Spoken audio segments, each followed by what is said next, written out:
You begin with the assumption that doubt is a sign of confusion or weakness. You interpret doubt as evidence that something within you is unstable or flawed. Yet if you look closely, you notice that doubt does not appear randomly. It emerges precisely at the point where your current understanding becomes insufficient. Doubt interrupts not because you are far from truth, but because you are approaching it. Al-Ghazali observed this early in his inquiry. He realized that doubt is not the enemy of truth. It is the disruption caused by truth pressing against the boundaries of old assumptions. You begin to ask, what if the appearance of doubt means that something deeper is trying to break through your certainty? Al-Ghazali lived in a world that valued confidence. Scholars expressed certainty with authority. Philosophers defended their systems with conviction. Theologians maintained strict doctrines. In such an environment, doubt was considered a defect. People judged intellectual strength by the firmness of one's assertions. But Al-Ghazali noticed a paradox. Those most certain were often the least examined. Their confidence came from habit, not clarity. Their stability came from conformity, not insight. This tension shaped his realization. Doubt does not weaken the search, it begins it. As Al-Ghazali examined the foundations of his beliefs, he discovered how easily confidence can mask ignorance. Many of his ideas were inherited rather than investigated. When doubt appeared, it exposed the fragility of those assumptions. You notice the same phenomenon in yourself. A belief held for years can collapse in an instant with the arrival of a single honest question. Doubt does not appear because the belief was strong. It appears because the belief was weaker than you assumed. For Al-Ghazali, this was the turning point. Doubt breaks what is untrue, not what is true. When doubt arises, your first reaction is resistance. You assume something is wrong with your understanding. You interpret doubt as failure. But if you observe carefully, you see that doubt emerges precisely when your thought system reaches a boundary. Al-Ghazali noted that doubt is not disruption, it is information. When you approach a new layer of truth, your old framework becomes inadequate. The mind experiences this inadequacy as disturbance. The disturbance is not the problem. It is the indicator. You begin to see how the mind misinterprets this signal. When assumptions weaken, the mind interprets the weakening as instability rather than transformation.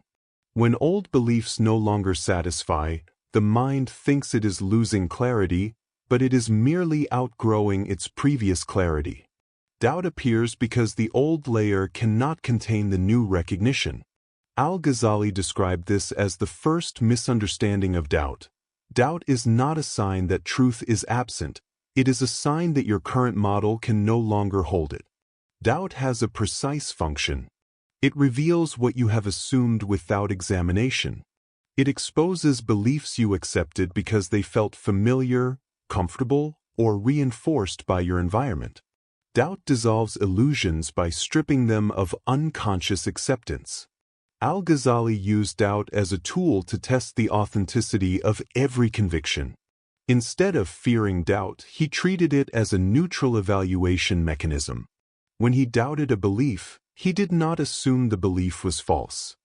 He assumed only that the belief required examination.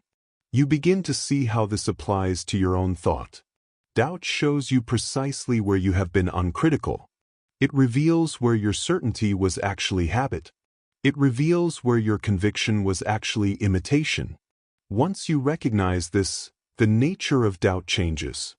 It becomes dynamic rather than threatening. It becomes a clarifying force. The belief does not collapse because doubt destroys it.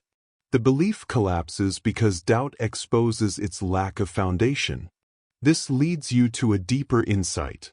Doubt removes what truth could not coexist with. Al-Ghazali noticed something profound in his own journey. Doubt intensifies precisely before insight breaks through. This intensity is not a regression. It is a preparation. When your old worldview becomes too small to hold your expanding awareness, Doubt accelerates the disintegration of outdated beliefs. You begin to notice this pattern in yourself. When you grow, your previous understanding cannot sustain your new recognition. The instability you feel is not a collapse but a transition. Doubt becomes strongest just before a shift into clarity. This is why you often misinterpret the moment. You think you are moving away from truth because you feel less certain. But in reality, you are moving closer to truth, and the old structure is resisting. Ghazali described this stage as the pressure of truth. The truth presses against your assumptions until those assumptions break. The breaking feels like uncertainty, but the uncertainty is simply the absence of old illusions. This brings you to an unexpected realization. Doubt increases not when you stray from truth, but when you approach it. Doubt becomes transformative when the mind stops resisting its presence. The mind often tries to overcome doubt by generating explanations, theories, or arguments. But these mental constructions only mask the underlying uncertainty. They do not resolve it. Ghazali recognized that genuine clarity emerges only when the mind admits what it cannot do. The mind cannot reach certainty through repetition. It cannot stabilize itself through argument. It cannot escape doubt by suppressing it. You begin to see that doubt persists because the mind is trying to protect its conclusions. When the mind stops defending, doubt becomes observational rather than destabilizing. The mind's acceptance of its limits does not weaken it, it strengthens it. Once the mind surrenders the illusion of total authority, it becomes available for genuine understanding. You realize that certainty built upon self-honesty is far more stable than certainty built upon self-defense. This leads to a new question. What happens when doubt is allowed to complete its task instead of being resisted?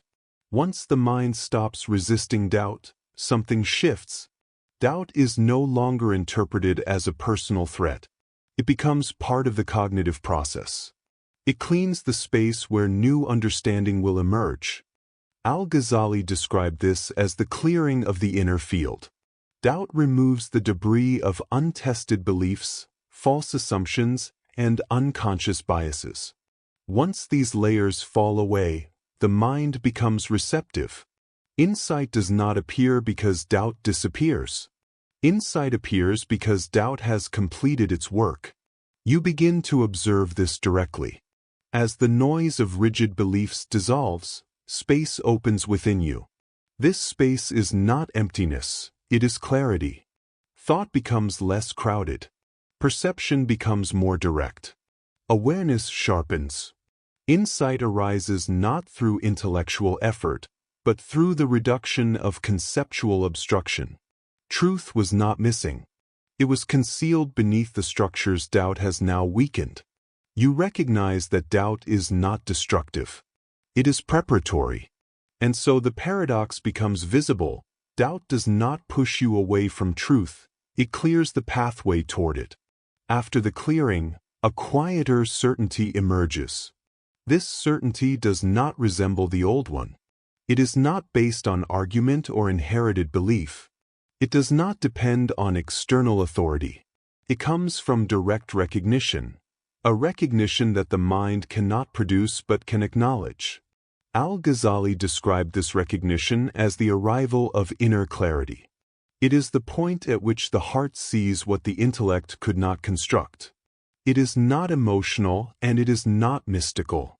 It is simply an alignment between awareness and reality. You begin to notice the shift in yourself. The certainty that arises now does not require defense. It is not threatened by doubt because it emerged through doubt. It is stable because it has already survived examination. It does not collapse when questioned because it does not depend on fragile premises. This understanding feels quiet, not dominant. It feels grounded, not forceful. It stands without needing reinforcement. You see that doubt was not the opposite of clarity. It was the condition for clarity. The question now becomes, what remains once doubt has revealed everything it needed to reveal? At this stage, you understand the full cycle of doubt. It appears when assumptions weaken. It intensifies as truth approaches. It dissolves illusions. It clears space. It allows recognition. Once recognition arises, doubt loses its purpose. It does not need to be defeated. It simply fades. Al-Ghazali emphasized that doubt should not be feared or resisted. It should be understood. Only illusions collapse under questioning. Truth remains unaffected. When truth is recognized, doubt becomes unnecessary, not because it was suppressed, but because it fulfilled its function. You begin to see this in your own experience. When clarity arises, doubt becomes silent. It no longer presses for answers. It no longer demands explanation. Its intensity disappears because there are no more assumptions left to expose. Doubt does not vanish into certainty. It dissolves into understanding. This takes you to the final insight. Doubt was not a flaw in your search for truth. It was the guide leading you toward it. As your inquiry settles, you notice a quietness that feels stable. The mind is no longer fighting doubt, and doubt is no longer seeking flaws. You understand the role each played. Thought does not need to force certainty. Awareness does not need to defend it.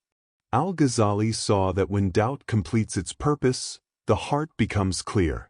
There is no urgency, no inner conflict, no demand for conclusion. Truth remains not because you grasp it, but because nothing obscures it. The space once occupied by resistance is now open. In that openness, stillness appears. And that stillness is enough.